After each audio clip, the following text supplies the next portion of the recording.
লক্ষ্মীপুরে পোষা পাখি মারা যাওয়াকে কেন্দ্র করে ছোট ভাইয়ের ছুরিকাঘাতে বড় ভাইয়ের মৃত্যু হয়েছে।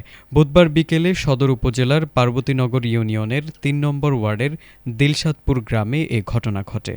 নিহত আল-আমিন একই এলাকার জাফর আহমেদের ছেলে। স্থানীয়রা জানায়, ছোট ভাই বাবুর একটি পোষা পাখি ছিল। বুধবার সকালে পাখিটি একটি বিড়াল মেরে ফেলে।